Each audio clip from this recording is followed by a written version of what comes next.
Welcome to the year of the ox, aka the bounce back year.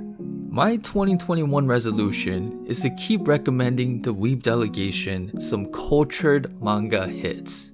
You know, in my last manga recommendation video, I introduced you guys to a waifu who cosplays as Saber, a waifu who beats her ass for lunch money, and a waifu who is a runaway high schooler. Well, we're not going to waste any more time, and I want to continue to do God's work by introducing you guys to banging manga series. DJ Revy, take it away. So at number 5, I want to talk about the series Blue Period. Following the whole concept of a fresh new start and talking about New Year's resolutions, I thought it was only right to shed some light on the series. Blue Period follows a senior in high school named Yatora Yaguchi who lives this double life. On one end, he be living that life of a vagabond and chilling with his friends until 5 in the morning, kimchi squatting on the streets of Shibuya while smoking some cigs. However, Yatora is also very big-brained and is ranked 4 in his whole class. While this gets him by, Yatori starts to ask himself, what is the point of all this? Am I really living my own life here? Then one day he comes across a art student's painting that is straight out of the vault that Lupin III would steal from. There is no dialogue, but you could just see Yatora just so moved and not being able to express what he is seeing in words. Then the Mr. Miyagi of art, instructor Oba, comes in and asks him, do you want to try it out? Being the alpha male that Yatora is, he's like, nah, I'm good, and goes on about his life. But while he is watching soccer with his friends like 2 in the morning, he starts to ask himself the question, why am I so invested in the success of other people that don't even know that I exist?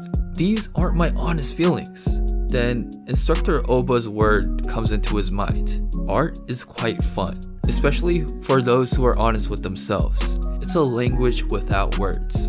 Next thing you know, my man attempts to express those same feelings into his first ever painting. And let me tell you, Yatora got pretty hooked, and it was truly love at first sight. He talks with Mrs. Miyagi by unconfidently asking her, I don't know about this art thing. I love it, but do you think I can get into art school? Then instructor Oba simply responds with, I don't know.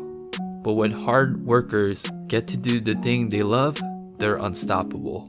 That simple line awakened the inner Picasso of Yatora, and he finally makes up his mind. Let the training arc to get into art school fully commence. If you love people that got the Kuroko no basket eyes while they're chasing their dreams, transgender characters that shatter your dreams because you think they were a female the first 5 chapters of the series, and you just love people putting everything on the line for their dreams, Blue Period is the perfect series for you. Next up at number 4, we have Piano no Mori. Talking about dream chasing, we're going to be talking about a manga classic about classical music. It's a completed series that centers around 2 boys who has inspirations to take over the piano world in both Japan and abroad. On one hand, you got Kai Ichinose, someone who you don't conventionally expect anywhere close to the piano world. I mean, he's a son of a prostitute and lives in what pretty much is the Skid Row of Tokyo. On the other hand, you have Shuhei Amamiya, who came from a very privileged family and who also has a father who is a legend in the piano world. Even though Shuhei got the technical skills down and has access to all of them resources, he was overwhelmed by Kai's natural piano brilliance. Not only that, Shuhei found out that the retired piano legend that he wanted to recruit as his teacher, that teacher recruited Kai instead. Then my man turned into Michael Jordan and he was like, I took that personally. So now you have a classic tale of this rivalry between 2 people from 2 different worlds wanting to become the best pianist in the world while going up against the best talent. And to spice things up, I turned to Beethoven-sama and played his lo-fi remix playlist, and it just made reading the series 10,000 times better. At number 3, we have Obachan, Shoujo, Hinatachan. Well, if you're like, hey Tony, I don't want to be inspired. I want to take things a lot more chill in the beginning of this year. Well friends, grab your golden oolong tea from Daiso, cause we chilling out with this series, Obachan Shoujo Hinatachan. It follows a 88-year-old grandma who got reincarnated into a new life. But the catch is, homegirl still got her grandma memories intact. So if y'all talk about boomers, Hinata easily takes the cake. Imagine you back in elementary school and you chilling with the homies and you just braiding the hair of your My Little Pony toy. Then all of a sudden, homegirl to your left pulls out a Yeti tumbler and says to you, y'all want some daikon candy I made this morning? Even at 5 years old, you will be like, Nani the fuck? I believe it's that dichotomy of having a little girl with a boomer spirit within her interacting with little children casuals that makes things so comedic. You got kids over here just watching Doraemon while Hinata is over here painting 36 views from Mount Fuji while holding a glass of ginseng tea. Just seeing Hinata making those big brain moves such as building a whole ass Osaka castle coupled with her grandma tendencies to just look out for everybody around her, this is definitely the type of diabetes I need first thing 2021. At number 2, we have Fire Punch. I want to be real with y'all, I could honestly make a separate 30-minute video about this series because it just made such an impact on me.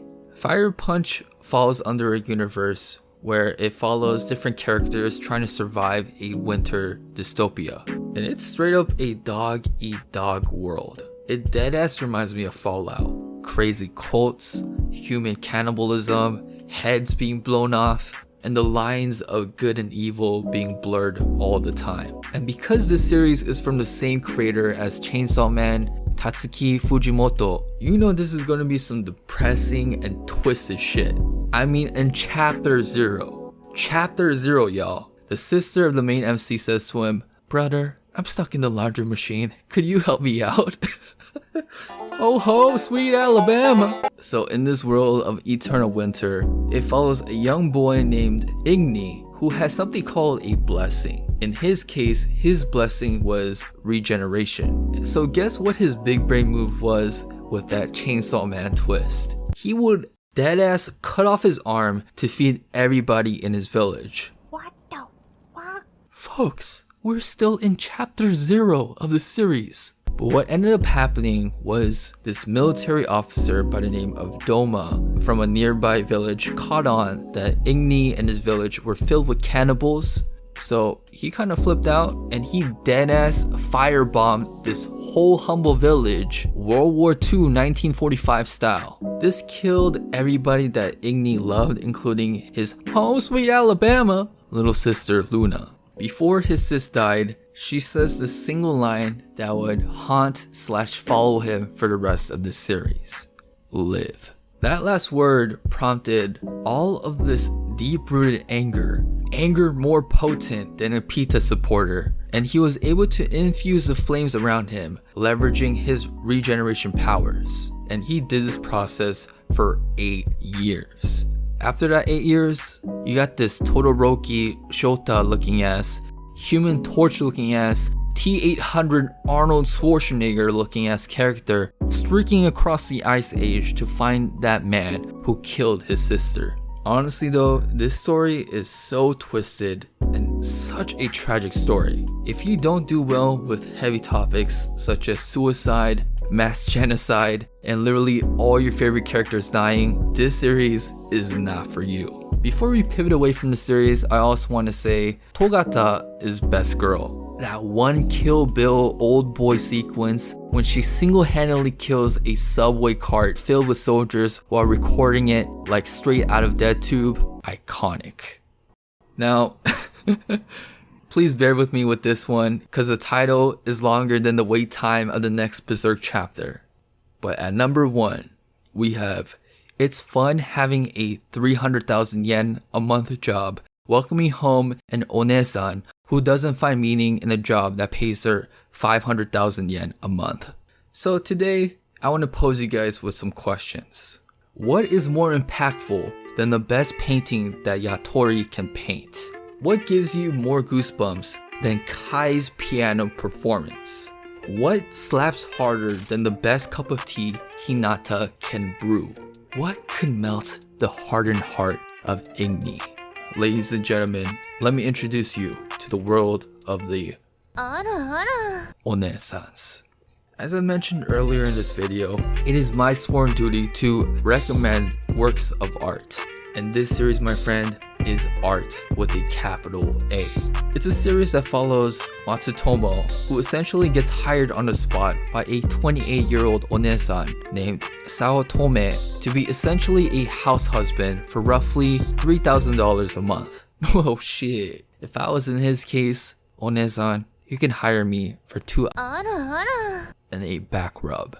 So clearly, Matsutomo took the biggest W ever for having this legendary job. The only catch is, Saotome has no other skills outside of her professional skill set. She can't cook, can't properly communicate, and lacks many essential human skills. I mean, she got swayed from just Matsutomo saying welcome home. So that's pretty much the story. Saotome is the sugar mama, while Matsutomo is the actual mom looking after her. There are just so many classic hysterical moments, especially when Saotome would just strip and lie down on her bed, and because Matsutomo still be on that payroll, he will be reciting the 37 practices of Bada Sattva. This man, straight professional. So well, there's only 6 chapters out there, but you can start the series today and you can flex on your weeb friends of being an early adopter of this onesan peak culture. So that is my 5 series I wanted to recommend to you guys today. If you checked any of them out and enjoyed them, please let me know. Thank you guys for stopping by. See you guys next week. Peace out.